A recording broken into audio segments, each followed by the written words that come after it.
Hello, everyone. Welcome to our APUSH review series. So today we're going to be going into period 1 and 2, and then throughout the rest of the playlist, you'll be able to look at the rest of the periods. But the reason I'm combining two periods into one video this time is because periods 1 and 2, if I'm being honest, aren't all that important. You don't need to know a lot. There's still some good information that you should know, but you don't need to know everything. So that's why these two are going to be combined into one video. Well, without further ado, let's get straight into it. Period 1 and 2, let's go. Okay, so let's start our APUSH review all the way back before Columbus arrived with Native Americans. So the big takeaway that you need to know about Americans pre-Columbus was that dependent on where they lived in the United States, they adapted to their environment in different ways. So, for example, to prove this, you could say Great Plains tribes, right? Because they were nomadic hunters. They were nomadic hunters and farmers that hunted buffalo, right? And then you could contrast that with the Pueblo, right? Pueblos. So they built underneath cliffs, and they also use complex irrigation systems. And this is important. I will say this with the irrigation. I did see this brought up. I won't say where because I'm technically not allowed to. But I did see some questions somewhere, definitely not important, about irrigation and how natives used irrigation to grow crops and survive. So I would keep that in mind as an important thing, that they changed the land around them as well to support their lifestyles. And of course, irrigation is your example for that. Okay, so then Columbus sails the ocean blue, and now we have the Columbian Exchange. So basically, what this is, it's just the exchange of disease, food, crops, technology from the old world to the new world. So let's begin with what the natives got out of this exchange. So I'm going to start with the big one, which is smallpox and disease. So this led to a lot of death among natives, which made it easier for the Spanish to come in and conquer them. So this is very important. You need to know this. Perhaps not smallpox exactly that you need to know, but you need to know that disease was brought and it caused humongous amounts of death among native populations. Also, we can talk about good things that the natives got, which was horses. So horses absolutely revolutionized hunting for like as I mentioned before, the Great Plains people, because they hunted buffalo. Now they have horses to do that with. Also, the natives also got iron tools out of the Columbian Exchange. Now, let's talk about some things that the Spanish/Europeans got. So they got a lot of crops out of this. They got maize, and most importantly, they got things like tobacco.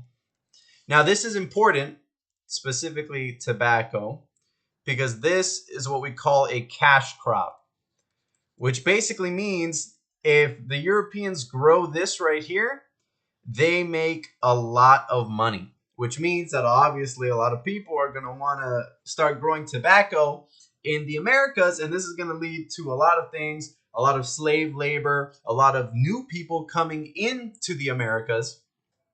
So this basically encouraged more Europeans to come over into the Americas. Now, if you need some reasons for why the Columbian Exchange happened in the first place, long story short, new technology, basically. New technology that allowed people to sail over from the old world to the new world is what allowed for the Columbian Exchange.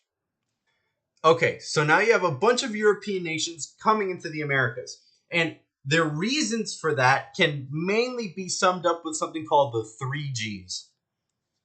So essentially, this doesn't exactly apply to all of them equally and not in the same way, but this is kind of just an umbrella general term.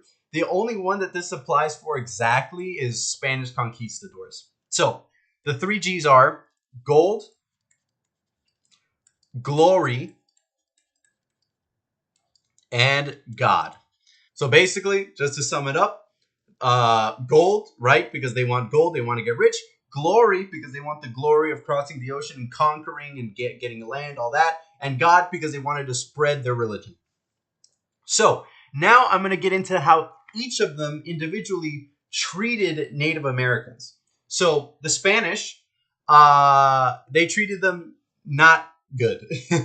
So they created something called the encomienda system. And essentially, what this is, if you remember from what I talked about before, how one of the things that the natives gave to the Europeans was cash crops. So what the encomienda system is basically forcing natives to work for the Spanish as slaves on plantations to grow these cash crops and to make them money. So that's what the encomienda system is. Also, they also developed something called the caste system. Now, what this is more of a social system. It basically puts Spanish people from Spain, directly from Spain, on top. Right below them is Spanish people that were born in the Americas. Then it's a mix of someone who has a mix of Spanish blood and native blood, Spanish and African blood in them. And then all the way at the bottom are natives and Africans. Now, not all the Spanish were completely on board with this system, and this is pretty important actually. Someone who was against this was Bartolome de las Casas. So this guy basically preached for the fact that natives had rights and were humans too. So he's very important. Okay, now let's get into the English. So the English, basically, what they did is that they didn't use them as workers or slaves or laborers as the Spanish did. However, they did kick them off their land so they could get the gold that was on there. So you can say that for the English. Now, for the French did neither of this. They neither kicked the natives off their land or used them as slaves. In fact, they saw them as business partners. So they showed up wanting to trade with the natives and make money that way. And the big trade that they wanted to be a part of was the fur trade. So that also is pretty important to know. All right, that's all you need to know for period one. So let's go straight to period two. Okay, so the English have arrived. They are now trying to make colonies in the Americas. So what I'm going to do now is, and this is a pretty big theme that this is something you need to know for period two. It's the difference of why people were showing up in the middle colonies and the difference of why people were showing up into the northern colonies. So for the middle colonies, people were showing up to get rich. Yeah, that's basically it. Basically, they would, yeah, you don't really need to know this, but it's just a little information. They would invest in something called joint stock companies. And basically, what this was, it was a business venture where a bunch of people would dump a bunch of money into one company. So if it failed, they wouldn't lose all their money. They would just lose a little bit, and everyone would lose a little. Everyone that invested would lose a little bit. So Jamestown, which was the first English colony, Jamestown was this. It was founded by a joint stock company. Which one? Virginia Stock Company. So if you need the exact name, there you go. Virginia Stock Company. And essentially, their goal there was to get there, make money, get rich. And originally, they were going to do it with gold. That was the original plan, but it didn't exactly work out. But what a man named John Rolfe discovered, and again, you don't really need to know his name. I'm going to write it down just in case. John Rolfe, what he discovered was that, hey, this tobacco stuff, as I mentioned before, this tobacco stuff's pretty good. We can sell this. So they started making cash crops, or tobacco to be specific. So essentially, the big general idea that you need to know for this is that this was to make middle colonies were to make money, essentially. Now, into the northern colonies, it wasn't to make money, it was for religious freedom. So essentially, the Puritans were being persecuted in England and they wanted to come over to the colonies to have a fresh start free from religious persecution. So that's why they came over. So all the Mayflower, all that good stuff, religious freedoms, Puritans, right? Massachusetts Bay Colony, if you need one specifically. Massachusetts Bay Colony, all those northern colonies, New England, essentially, was for religious freedoms. And once we start getting into the middle colonies, which is the Chesapeake region, so Virginia, around that area, was for cash crops. Okay, so now we're going to talk about the main economic idea of the time, which is mercantilism. Basically, what this says is if we make our exports skyrocket and make our imports and we reduce our imports as much as possible, then we'll have a good economy. So what this caused directly was the passing of something called the Navigation Acts. Now, essentially what this did is that this made it illegal for the colonies to trade with anyone other than the motherland. Now, this is important because what this does is that this reduces foreign imports from foreign nations and strictly keeps it within the empire. Now, this is important because this starts getting into something called salutary neglect, which is going to become very important in period 3. Because essentially, what happened is that the colonies wouldn't really listen to this. They'd basically kind of ignore it, and they would smuggle goods in from foreign nations. Because what salutary neglect is, it essentially means that, oh, they're an ocean away. Let the colonies basically run themselves, right? So under this idea of salutary neglect, the colonies are running themselves. It's like, okay, the navigation acts are there, but they're not really that big of a deal. We can smuggle goods in anyway, right? Now, this is going to become very, very important in period 3 once the British Empire starts cracking down on this, which is why we have to mention it now. Okay, so now let's start talking about the labor systems in the new colonies. So there was something called the headright system, and essentially what this meant is that someone could pay for a voyage and they'd be taken over to the Americas, and they'd be given land, they'd be given all this. Basically, it was trying to convince people to come over to the Americas. But the issue is that it was expensive and a lot of people couldn't afford it.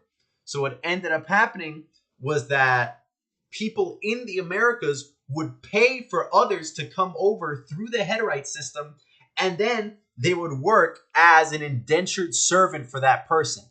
So these two are basically tied together.